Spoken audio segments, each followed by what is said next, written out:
In spite of the appeals from elder statesmen, the nationwide protest, #EndBadGovernance in Nigeria, is yet to stop.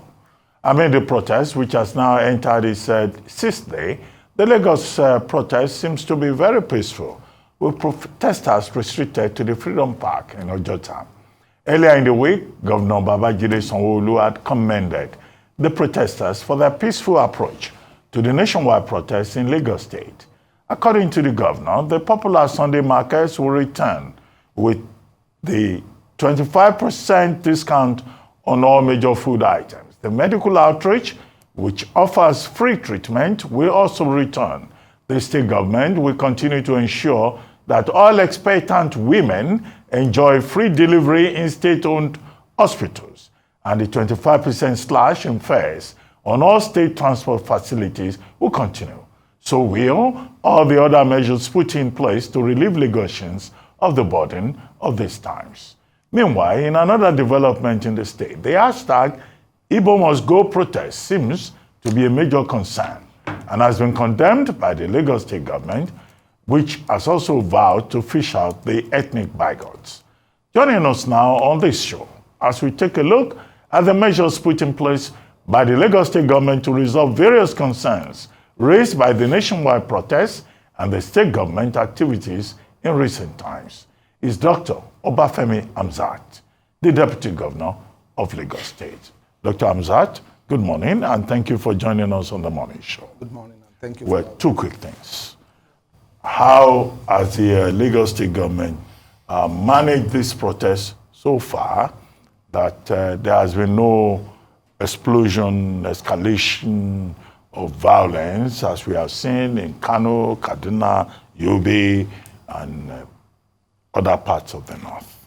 The second question is, the big elephant in the room, as I keep saying, it's almost becoming a cliche in my mouth now. The fact that some people inside this Lagospedia, they call themselves, are saying that Igbos have been given notice to leave Lagos within 1 month. The Lagos state government has denied, but is the Lagos state government taking other steps to make sure that this state, that is supposed to be the melting pot of Nigeria, does not become a boiling point for ethnic bigotry? Well, thank you very much, and good morning, everyone. Well, I think the first thing is, for us, is engagement. So we, as a people, we must learn from our experiences. So we are all alive when the EndSARS happened, and we saw the aftermath. Various infrastructures were destroyed, and we said, well, never again. So what does that mean? We went to our people explaining various things. So I recall meeting some students, and they said, I said, so you're an engineering student. You know, one of the buildings that was destroyed was the public works building. At the time, we brought in a machine, the biggest in this part of the world, that can lay about 1,000 interlocking blocks in an hour. But that machine was destroyed. It's a $14 million machine. So this is where we train pupil engineers. So when you graduate from school, I did engineering. When you graduate, they teach you mixture of concrete ratio. But that doesn't mean anything until you are able to actually do the measurement in real life. And this is what, so we went around the state explaining to our youths, elderly, CDC, CDA, the implication that it's okay to protest, but it's not okay to destroy the asset that we said is not even enough. And therefore, I think our people apparently listened. And then the issue of the Igbo, I think one of the hazards of social media, you know, these faceless people just came up and said, Igbos must leave. Absolute nonsense. And that's why you can see what the governor said. The governor immediately denounced it. The Lagos is for, that's not who we are. That's just not who we are. Since we are all children, we've all lived together in this state. And there's no need for people to become ethnic bigots. But again, like we said, some people will try to do whatever to divide us, but we will never allow that. And we see over the weekend, the governor, myself, everybody, we visited the family of Mr. Wanya, which had just passed. We went to Nweka. So it's just nonsense, and we will not allow it. Now, what is going on in terms of fishing out the people, it's not something I can discuss, but I can assure you, in the next few days, you'll see what will happen. Right, thank you very much. I'm really glad that you've been able to talk about the issue that Lagos State the government would not in any way, condone this rhetoric. What a number of people are saying is that the arrests that ought to have been made, especially from during the elections, because this didn't just start. From the 2023 elections, there were some people who came out and made very dividing statements along ethnic lines, but nothing was done. Some of them didn't even bother to hide their faces. I'd like to ask you, what is preventing the government from picking those people? They are quick wins. Picking those people whilst you fish out those, those who are faceless, who come under anonymous, anonymous profiles on social media. It'll be great to see. Saw pictures of the man wielding the axe. So many things left unsolved that are easy, in quotes, for the government to handle. Well, thank you very much. You said that are easy. So look, it's really on both sides. If you notice, somebody said that, oh, we killed somebody around Okota because they wanted to take the boxes. So the reality is they will do their investigations. And when people are found culpable, of course they will do. So, but the challenge is this. I think the bottom line for me is we allow everything in this country to be too toxic. So we do election. As I was coming here, and Anfalon, people were fighting. Every day, people fight. So how we expect to do elections? Angry and hungry. No. It's since day one. Okay, as I was coming, I was looking at Newswatch when I was in University of Ibadan, 1983. The same story. So why are we talking about the same thing in 1983? Newswatch, not enough food, NEPA, darkness. The same story in 1982-83. We were all in the university. So the bottom line is this. For me, public commentary is a problem in this country. And we might not all agree, but public commentary is a problem. And I will tell you why. How is it that the most important factor is not what we address in our land? So you go to Ghana, you go to Côte d'Ivoire, everywhere. You see the way we plan our cities. We all did economics, and we said land is a factor of production. Yeah. When you try to manage land, we ethnicize it in this land. So that is one thing that it's whatever you want to do, everything you build in a house, airport, this is on land. So how is it that we don't manage our land? When you want to manage land, physical planning is the problem of West Africa, bottom line. We will never be rich if we don't plan our land. But if you want to plan it, what happens? Oh, you do this because it's Yausa, is Igbo. Rubbish. So the bottom line is, let us focus on the real issues. Like I said, I was not in government in 93. I was a student. I have it on my phone. Newswatch. These are journalists, serious journalists. We've been talking about the same issues. In the 70s, they were talking about the same issues that we are talking today. So what is the problem? Is it, if you count the number of government officials, chairman local government, councillors, governors, deputy governors, they are less than 1,600. So are we saying in a nation of 200 million, we can't find 1,600 that are great? Is that what we are saying? Okay. So what are the fundamental issues? Let us talk about them. And let's not... So people say protest. And, I felt sad when people like Alhaji Abubakar, is my father's friend, said, oh, let's join it. That's nonsense. It's not right. What is Sunak said in England? That these people that did this will be punished. It's not about politics. Election is over. We politicize everything. We did, look, even on election issues, people say it's bad, okay, it's bad. I'm sorry. Your Excellency, a couple of things. I can tell you why. What happened in Newswatch in 83, those hunger and poverty is still there, is because of the dubious political class that continues to destroy Nigeria have not left since 83, and they are still there till date. That's why. So things will never change. Even if you take a newspaper from 100 years from now, as long as the dubious political class continues, then things will never change. Let's not deceive ourselves. Secondly, Your Excellency, Lagospedia has been running this Twitter handle since 2015. He's been inciting violence. He was very active during the elections. Nothing was done. Why now? In fact, a week before the protest, he was the one talking about Oro protest. He tweeted some other incendiary things. Why have he not been fished out? It's so easy to say the other side. Yes, and I don't support both sides that are causing chaos. Yeah. Yoruba man, Igbo man is your brother. Igbo man, Yoruba man is your brother. Our real enemy are the political class that makes our life miserable every day. The truth has to be said. Why are we not clamping down on these people? Secondly, you talked about development, land appropriation and everything. The other problem about development and land appropriation is because the political hegemony keeps taking majority of the land. That's another problem with Africa. It could go from Kenya to Nigeria. I'm sure you remember Danny Arab Moye. I'm sure you remember even our case in Nigeria. So it is a problem of the political class, and that's why I'm bringing the question to you. Let's talk about the issues. What are you guys doing? People are suffering.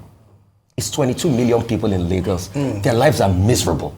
They don't even have potable running water from the government. There's sewage everywhere. What are you guys doing? So let's look at projects. Yes. If you want to talk projects. Let's talk about if you want to look at projects. So there is no local government in Lagos today, from Koshofe to Alimosho, that we are not doing projects on a daily basis. Let me now tell you how we plan our budget in Lagos. Just 2 Fridays ago, I was in Ekpe. What do?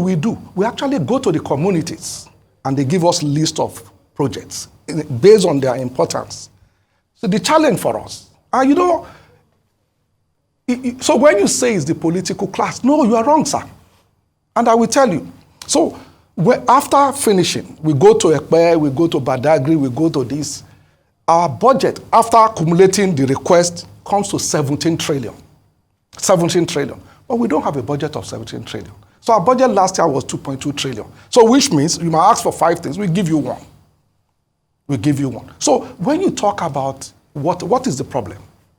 Lagos, for example, today is building Adino 2, which is a 70 million gallons. Our need is 450 million gallons. So we have Adino 1, 45 million gallons.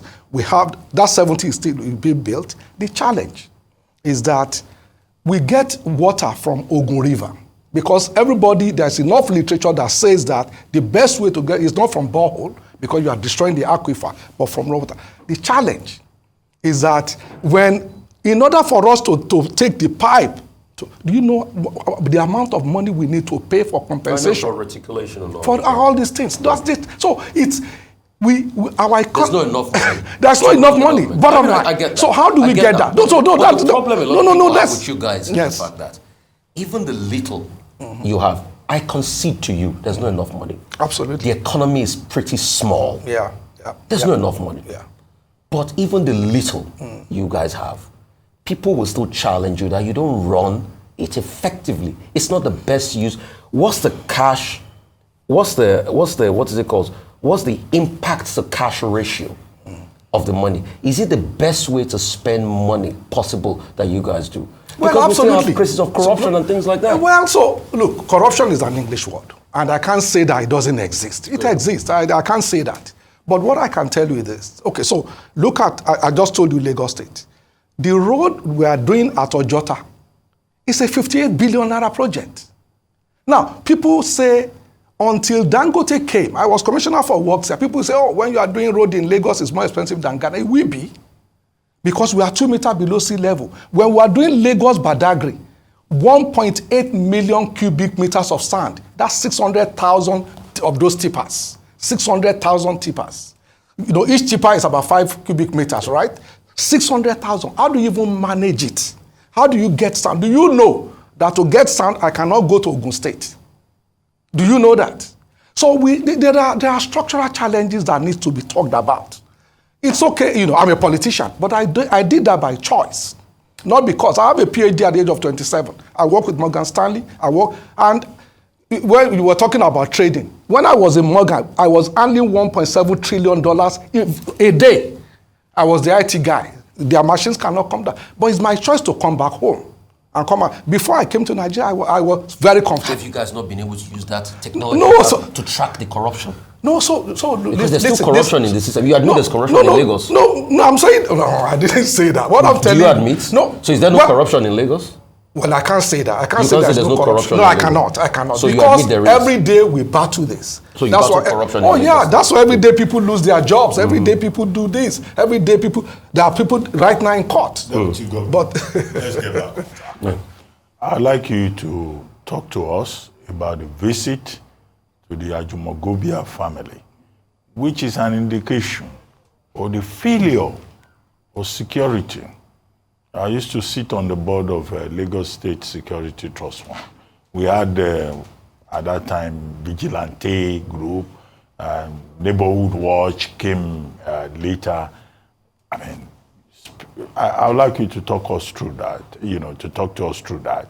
And then the visit also to the family of Onyekawone, and to assure Igbos in Lagos that they are safe in this state, that they also have to build, instead of people telling them either to jump into the Atlantic or to leave Lagos, because Lagos belongs to all of us. And then the second part of the question will be, well, the state government is saying we'll still have free maternity care, you will get free rice, you will get free Indomie. Okay, Eko, as the governor said. But in spite of Eko, people still gather at Ojota. Is there something else that the state government needs to do to reassure the people? Well, I mean, I think the first thing was the visit to Ajumogobia family. It's not something I really like to talk on television. People are mourning. But what happened was that these are house help. These are people working with her in the house. Fortunately, the three of them have been apprehended, and I'm sure that the law will take its course. A very unfortunate incident. A young, beautiful doctor was just, murdered like that. So, on the issue of the Igbos, the interesting thing, when we visited Onyeka, people don't know. The husband is a Yoruba man. The children, Ogunlende. So, it's just, like we said, the tragedy and the negative part of, people just hide under whatever and just put something on social media.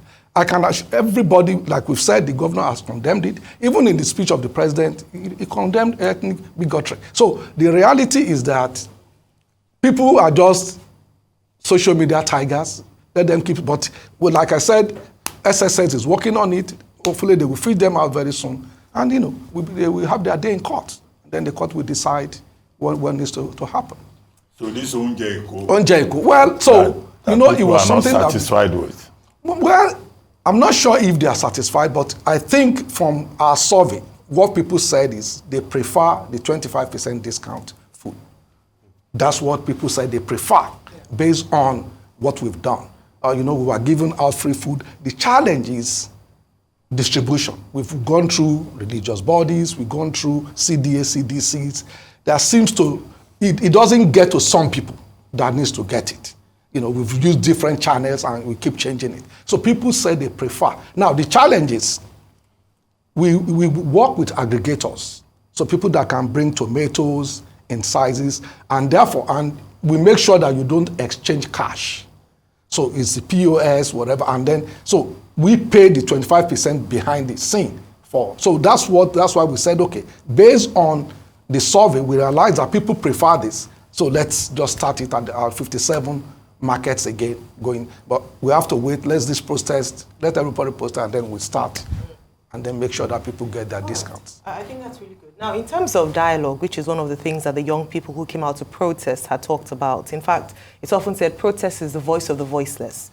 And just recently, the Lagos state government released more channels for engagement. I'd like you to tell us in terms of how you hope to further engagement with young people in the state, as well as ensure that there's open channels of communication, not just communicate what you're doing, but also to get feedback from the people to address. That's the first. The second is to go back to my first question, because you didn't quite answer that. In terms of arrests made, in the UK, we see what's happening there. How underlying ethnic tensions can balloon just by one trigger. Yep. And that's what a number of people are concerned about with Lagos State, that so far, so good. Lagos State had been a melting pot of different cultures around Nigeria, living peacefully together, and all of a sudden, it seems like there are now, lines dividing along ethnic lines.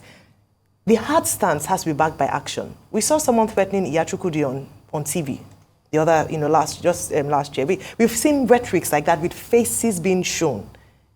Beyond speaking and condemning it, what are the extra steps and measures to ensure that Lagos continues to enjoy ethnic peace? So Ayo, Yashukudi also came out and said, "Is my friend." When she was engaged, she said, "No, it's my friend. We are just joking." That's what the woman said ultimately. So, what do you do?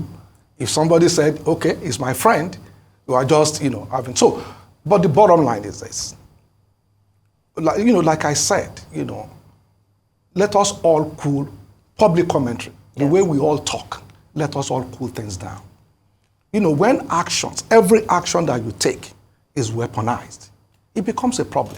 We are indirectly encouraging people to do the wrong things. So that's where I start from. Let's all calm things down, And it starts from the way we do our elections, the way we talk about it and everything. And, we compare ourselves with other nations around the world. It just doesn't make sense. We are the only nation that conduct monolithic elections.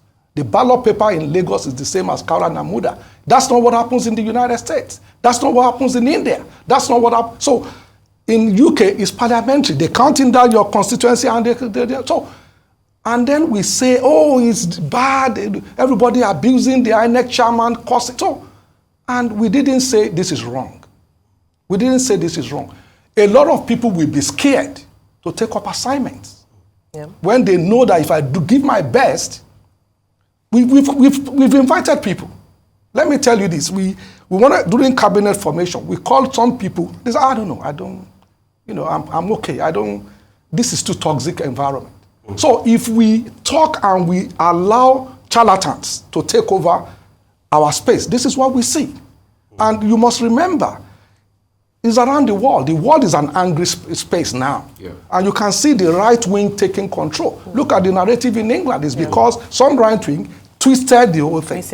Misinformation. So the bottom line for us is, everybody said during that election, "Oh, let's calm down. Let's not arrest people. Let's not do this. Let's call people." So we all said, "Oh, just to let's calm everybody down." Yeah. So and that's the consensus. So the bottom line is, when people break the laws, even during protests, we must prosecute. Absolutely. Absolutely. No, you understand? So, about the Igbos, like I've said, I mean, the investigation is going on. Good. Hopefully, this protest will not long last. Let them. The police are all focused on all these things, but hopefully, the DSS, the security apparatus, will do what they need to do and get this guy. Because sometimes some of these people are not even in Nigeria. Okay. Yes. So you don't know where they are. So, but let them do their investigation. Engagement, young people engagement. The first question I asked around channels of communication. I applaud the governor for the media pally he had. I don't know when the next one will be happening, to open lines of communication, because we want to prevent protests. We don't want people to come out because they're feeling aggrieved. So one of the key things that asked for was dialogue, that their voices ought to be heard. So for communities, we do that. Every 100 days, we go around the state. Good. So it's just probably not on television, okay, but we go around. So, for example, I just told you 2 Fridays ago, I was in Ekpe, the Obas, everybody, they were all there, talking about complaints. Oh, last budget, you told us we do this 4, you did only 2, and we will explain ourselves. I said, well, it's because ABC, we can't do the road A and road B at the same time. So we go around to talk. And then, we also engage the youth. As a matter of fact, about 10 youth leaders, we sponsored them to Finland to go and see how things are done. Brilliant. So when we wanted to reconstruct our abattoirs, the Muslim community said, "No, we cannot slaughter ram this way. It's un-Islamic." I said, "Well, I'm a Muslim. There's nothing un-Islamic about it." We took them to Kenya, where they saw that Muslims are doing it. So we go around different sectors to talk to people and say, "Okay, we wanted to do this. You might think it's not okay." That's why, even NURT, when we wanted to do blue buses, they were against it. We took them to Bogota to say, "Look, so do you want your children to be following around in Danfo? Why can't you do this?" So we do that, but we just need to do more. I'll concede to you, Your Excellency, Mr. Deputy Governor. It's difficult being a leader, and it's not an easy job. I concede to you. But also, we also need to tell the hard truths. Absolutely. So 2 things I'll ask you. After the elections, Mr. Bayo Ononuga made a tweet that this should be the last time that Igbos should have anything to do in the politics of Lagos. I didn't see reaction from you guys. Probably because it was a party. I didn't see that. Oh, that tweet went viral, was everywhere. Maybe they can recall it and give you the tweet. He made that tweet. And I would have thought that there should be a robust engagement to the tweet and call him and say, as a party man, you don't say this because we are trying to cushion things out. So that tweet is out there. He made that tweet. So if you had seen a tweet like that, what would you have said? That's number one. Number two, I'm passionate about healthcare. Healthcare means a lot to me. I know you guys are doing a lot as regards health insurance in Lagos. Can you tell us that? Can you tell us the millions of Lagosians you have on the health insurance number? How much you're allocating to it? The state of some of the hospitals you have? And what can we do to be able to bolster the healthcare sector in Lagos even better? So what we found out is that... Can you answer the bio on the tweet first? Well, like I said, I didn't see it, and I mean it. You never saw it? I never saw it. You never heard, because it was reported in the paper, you never heard that he made I'm serious. I mean, I never, and I know him personally. So it's something I could have called and said, what are you doing? So, but if you had saw it, would you have said, Egbon, Eshishele? Yeah, I will. Why not? Look, there's now that I've drawn your attention to I will call him. Okay. I will call him, but because it's wrong. It's just wrong. I mean, come on now. My father and my mom lived in Zaria for 19 years. My father was the area manager for the whole of the North for IBWA. My father lived, I lived in Kano. My father has a house in Kano. So, I mean, it's absolute nonsense. It's just, that shouldn't happen. And, you know, like I said, we all need to be very careful because words do have consequences. And as such, people should not say things like that. Okay. So I will talk to him. If it is true, then, I mean, come on. That's just not wood, I can assure you. I can bet my life on it. It was absolutely true. No, it's as regards the healthcare sector. So you are so right. So the challenge is this. We must have a pool of money in order to run health insurance, to help our health system. We have 27 general hospitals. We have 377 PHCs, of which 57 are flagship. Flagship means they run 24/7. They are in the best shape. They have the adequate doctors. The rest are not. Some of them open 8 hours, but that's 57. Now, then we have Lasut, which is the flagship. So the challenge is we must have a referral system. So what happens is that when I have malaria, instead of going to my PAC or my general hospital, what happens is everybody goes to Lasut. So we need to change the structure and get to referral. That's number one. Number two, if you go to Orile Agege, as I'm speaking general hospital today, 48% of people there will come from Ogun State. So they don't even know the number they will deal with, even though we have LASRA. But the challenge is, if somebody is sick, will you say, give me your salary, I won't treat you? You can't. So it's a challenge for us. When there are bonds, we have 4 bond centers, but we go to other states to bring bond people because what are we supposed to do? Let them die? So the challenge is the number that comes to Lagos is difficult for us to manage because it just keeps increasing. And you know, like they say, what you can't measure is difficult to manage it. But what we are doing is this. We are expanding the Mercy Hospital, Children's Hospital, as you can see, is right there. So part of what we found out is that the number of people that are coming to those hospitals, they are bursting through the seams. Even though we have decentralized, that's why we started building the MCCs, which is just the maternal child. So we have 14 of them now in Ekorodu. So that people don't come to Lagos Island and so on, or Ikeja. But hey, let's talk about this pool of funds you said we'll need for this health insurance in Lagos, 22 million people. How much is it? How much is the government putting into it now? And talk to your people, because they are the Lagos people that are watching your constituents now. Is there a possibility that you can even rally people to put some counterpart funding of some form of money we've been into doing the that. pot and everything? How much is the money now for the health insurance? Well, I don't know. I don't know the amount. But basically, you know, it started about 4 or 5 years ago. So we started the pilot in K2 to say, let's even see the number. At the last count is about probably 800,000 people. But the target, you just said 22 million people. The target is about 6 million. So, but with the new law, and then with the executive order of the governor, hopefully everybody, private sector, public sector, must have that insurance. So hopefully, if it comes, then you can use it to expand. So part of the challenge for us is that we want to stop buying equipment for our hospital. So it's going to be leased. Because the challenge is you buy a 4 million accelerator hospital for cancer, and in 2 months, something happens. Okay. People have to come. Dr. Hamzat, let me ask you personal questions. Yes, sir. You say you grew up in Kano. Do you speak the language? Well, I didn't go. I used to live there, but I just go on vacation to see my parents. Okay. But I live in Lagos. Okay, fine. Now I speak some very little Hausa. Okay, Governor Sanwo-Olu has secured a second term. He has spent 1 year. So for him, being governor, he has achieved his dream. So in Lagos, as elsewhere, we're looking at 2027 general elections.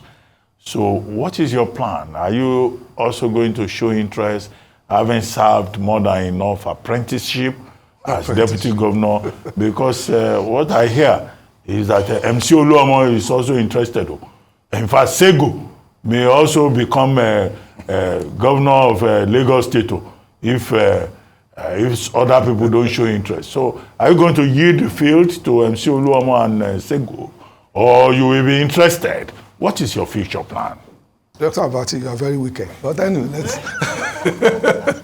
So, but seriously, well, my take is this, and I've seen political calculations. So, I grew up in a political family, okay?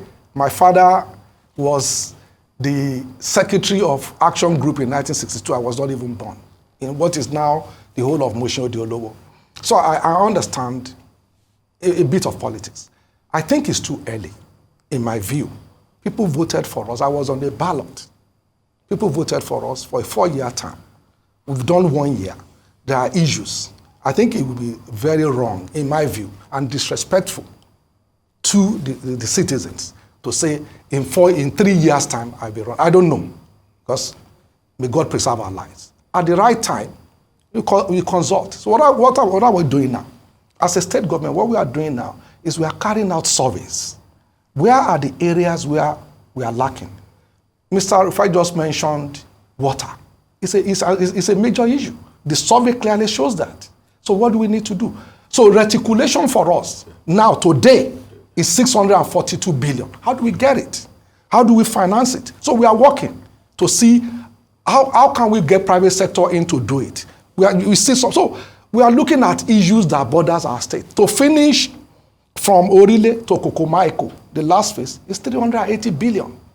So to connect the red line is another. That's what we are looking at. How do we solve promises that we've made? So for me, it's a bit early. Time. When the time is there, we'll see what happens. Well, apart from reticulation of water from Adiyan Water Works, because Lagos is collaborating with Ogun State. Yes, I'm aware of that. How about the Fourth Mainland Bridge? Where are we with that? Well, I mean, we've done everything. Paperwork. We've done all the paperwork. So it's supposed to be a PPP, right? And so 18 companies showed interest. We have the preferred bidder, which is CCECC, and then the Portuguese company is the reserve bidder. The challenge is that the costing is outrageous. It's just a bit high. So we have to decide as a government that do we want, because we also watch our threshold in terms of borrowing. Do we want to do that now or finish the blue-red line and then focus on the water? So we have to, that's where we are now. They've given us all the data, and so we need to, in the next 2-3 months, we need to sit down and look at all the data and see what do we want to do, because it involves us actually taking a lot of loan. So is it the right decision given the rate of Naira now? Those are decisions we have to make. We have some hard decisions to make, and then we talk to the public. All right, let's talk about also things that matter to Lagosians. Like you said, water, we looked at health, infrastructure.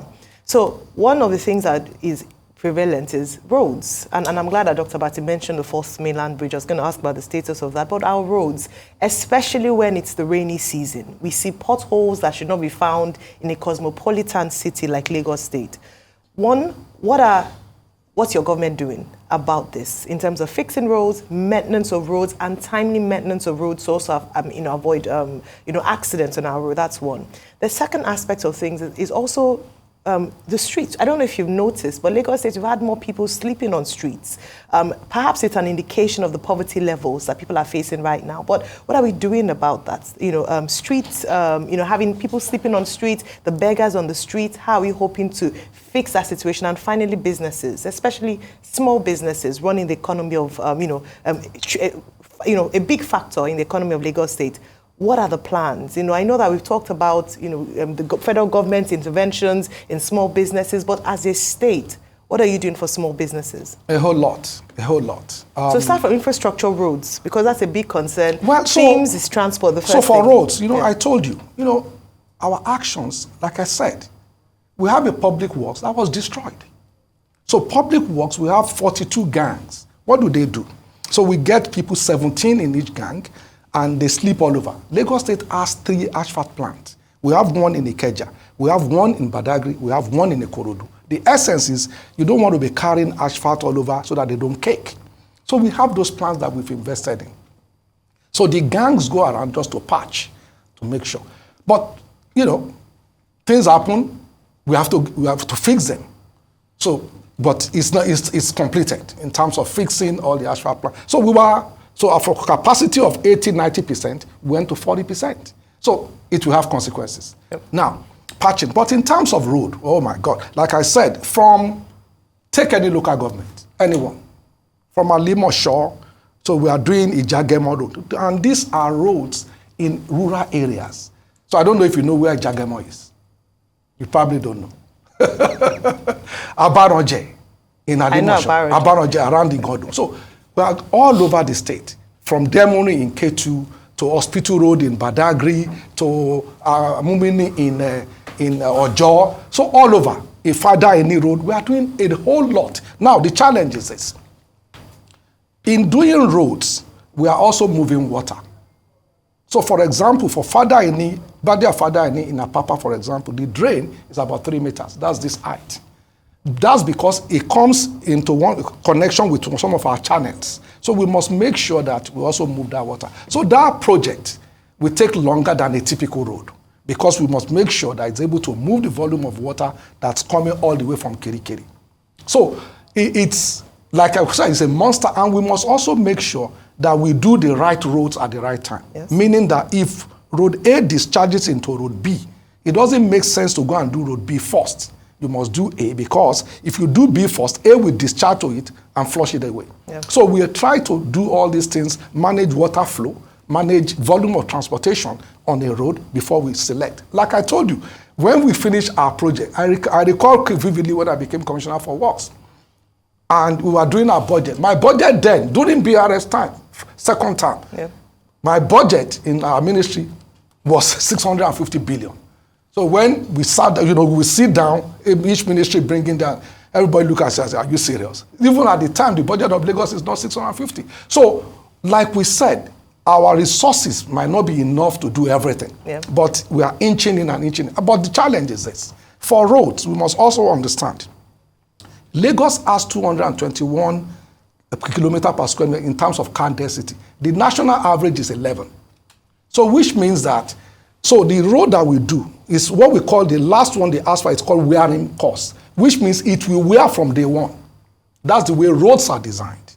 It will wear from day one. So because of the axle load in Lagos, it's a miracle that a lot of our road actually last this long. All right, because of our time, and I hear you, because of our time, I want to speak, the streets, people sleeping. Yes.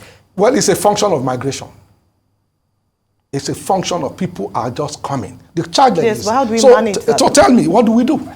Are you going to put them in prison? So what do you do? So what we do is we have areas where we can take them to. But interestingly, people go back. So you go to court. We actually take people to court. About 2-3 nights ago, we went around people sleeping, we took them and said, okay, no, you can't sleep on the street. You take them to a shelter. And then, of course, you must go to court because it's like you can't seize people. Okay. So you go to court, right? Okay. So when you go to court, yeah, the maximum is 3 weeks. Okay. So there's no solution to this? Well, there is solution. Okay. And the solution is training. The solution is to give people skills. And remember, we took some people back to Oshun, and it became noise. Those people were trained. Those people said, yeah, I'm ready to go back. Just give me 500,000. Give me 700,000. But again, it was weaponized. All right, but we speak to housing deficit, but we're fine. Go on. Real quickly, I want to talk about land titles, yep, in Lagos. Yep. There are people that have brought property that's been revoked because it was on a drainage. They said they didn't know initially. I mean, the land title gamut in Lagos is a very big one. I mean, how do we settle it out? That way we don't have crisis where people start to cry and all of that as regards their land being revoked. That's number one. Number two is also going to be about the situation of drainage in Lagos. In fact, someone just sent me a message about Koshenla Street, a couple of streets in Lagos. I know the Commissioner of Work had come to talk extensively about drainage and all of that. But when we have outpouring of rain, it's always a terrible thing to handle. So these drainage systems, what can we do? Yeah, so the second question on drainage. So, you know, it's a chart, and it starts from your kitchen and my kitchen, really. Majority of our drainages are okay. The problem is clogging.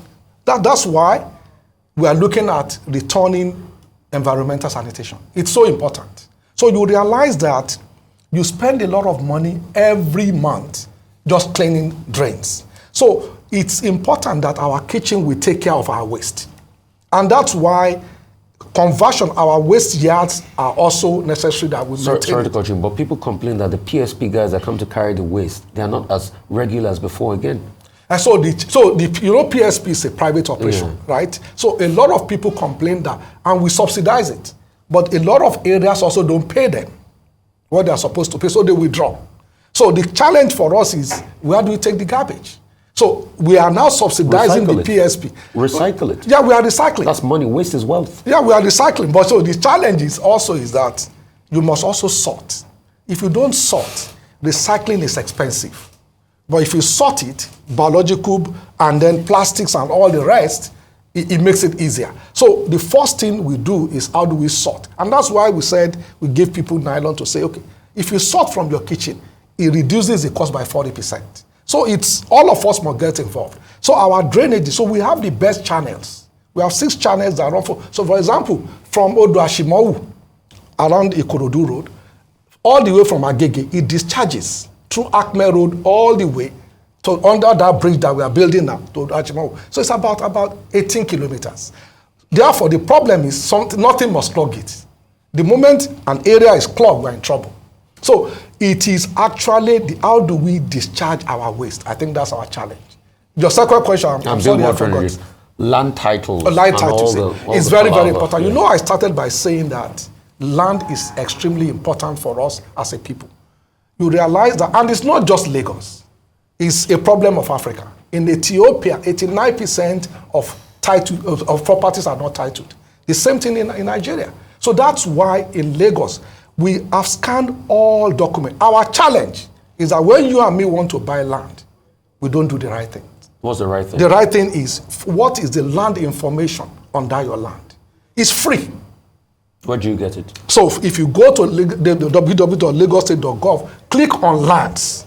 If you click on lands, you see the Surveyor General land information. Just click on it. If not, go there. You can check your land. You sit there in front of computer, you check what is this land meant for. One, it's free. You are not supposed to pay. Okay, Dr. Hamzat. I mean, the Tinubu, I said Tinubu, the Sanwo-Olu government seems to be doing everything. From transportation to road to Unjeko to... What will you say are the 3 major priorities that this administration would like to be remembered for? Legacy issues that the administration is focusing upon. Because people will not remember Unjeko, but they will remember certain concrete legacy issues. What would those legacy issues be? Number one is transportation infrastructure. So we are the one city, this size of population, that does not have a rail infrastructure. And we are the only city also, or a state, that builds such infrastructure, the only sub-sovereign in the world that build it on a balance sheet. So in other parts of the world, it's federal, state, and local government that builds rail in metro cities. But that's not what happened here. So that's why it took some time for us to build it. And you know, people have compared us to other places. Oh, it's more expensive. Well, the marina to Orile, the piling is 280 meters down. 280 meters. And there are about 1,099 of those. That's a lot of money. That's concrete that you're just putting down. So those infrastructure, finishing blue and red line, it's our target. Let's be able to move our people. So imagine moving from Marina to Agege in 27 minutes. That's a winner. That's for us one. The other is also water transportation. We just built 15 40-seater ferries in Lagos. It was delayed because we wanted to build it in Lagos to make sure that our people, so if we do that, what we're also doing is to make sure that private sector participate, but let's have a skin in the game. So that now we are moving, instead of 70,000 per month, is now about 280,000 people moving on water per month. So we are improving. We are building jetties and so on. Our hope is to connect the three: road, rail, and water with our cowrie cards. Our cowrie card today, 4 million people have the cowrie cards. Today, 4 million. So if you are able to enter a bus, get down from a bus, enter a ferry or rail, that will be something for us that will change the dynamics of our state. So it's important. The other one is agriculture. So because we don't have land, it stands on 4 pillars for agriculture, and that is improve local the development of agriculture. What does that mean? In Badagry today, we are producing enough tomatoes to supply 50% of Lagosians. Our challenge is how do we make sure that we get the logistics right? So what we found out is people actually go to Badagry, buy this thing at 7,000 and sell it out there at 27,000. That we are stopping now. So we are producing. At Araga, our kids are actually having 2 hectares of land of rice at Araga to make sure that they plant the rice. So we are encouraging local production. We don't have the land. The other is partnership with other states to make sure that we can get right. So Lagos, for example, now have 3,000 hectares of land in Ogun State. That we, after all, people come here to build their houses. We can go there and do our farming. So we have 500 hectares of land in Abuja now. So we are going there to actually do all sorts of farming. That's the third one. The fourth one is the logistics hub for us in Lagos. Because we consume a lot of food in Lagos. We are building the biggest logistic hub now in Imota. What that does is we can store dry and wet food. We can store heads of cow. Lagos slaughter about 3,000 cows on a daily basis. Where are these cows coming from? How do we detect? So our veterinary doctors are there, but they can check and destroy anything that is wrong. But that's not enough. We want to be able to trace it to say, oh, this came from this state. Therefore, stop importing or getting it from that place. So that when it gets to Lagos, we know it's clean. So we are building those up. And what that does for us, it allows us to actually remove the middlemen. Because the biggest challenge for us in terms of price escalation are the middlemen. Because there will be a trader room there. You can buy directly, and then we are building the small shops, the one like a Mushin. So for example, we are building 5 now in Aja, Amuwodofin, Agege, Ikorodu, and some other place. Hopefully before the end of the year, 3-4 of them will be finished. So when we build those stores across our state, people like you and me can go there, we park, you buy your food, and you make sure you know that it's better. And what that does for even the trader, in Mushin, for example, it used to be a plantain store where people sell plantain. Now today, the price of transportation has reduced by 40% because they come together, aggregate. So logistic cost is, so you can get it cheaper. So that's what we are trying to do to make sure that consumers can buy easily. That is in terms of food. Okay. Then we want to be the human capital of the world. Right. So that's why we are building. It's strategic for us to convert all our technical school, whatever, to university. That's why we have the University of Science and Technology, University of Education. We are building the University of Medical and Health Sciences. So people, Japa, fine. I have no problem with that. People can move around. But today, LASUCOM, which is our medical school, produces about 150 doctors on a yearly basis. We want to turn it to 1,000. Dr. Abati asked for 3, but you're giving us like 10. But of course, the taste of the pudding is in eating. So many promises, many things, and really hopeful. But we're hoping that we'll see the results of all the things you've mentioned. I'd like to invite you on a visit. All right. It's not a promise. It's not promises. It's existing. So we are building psychiatric hospital. Are you inviting all of us, or you are inviting only Ayo? No, we have to go now. Well, should we decide who? We have to go now. You're having challenges with paddy in Imota rice mill. How are you solving that? So in 1 minute. In 1 minute. So the challenge is that people are not just producing. Okay. So we had agreement with Kebbi. We had agreement with Niger. but the production just So that means Immortal Rice is not producing optimally now because it's about 28%, okay, which is not good enough. But there's something we are working on. Hopefully, we can get brown rice. Good. All right, brilliant. Thank you so much, sir. We've been speaking with the Deputy Governor of Lagos State, Dr. Obafemi Hamzat. It was really a good conversation with you this morning.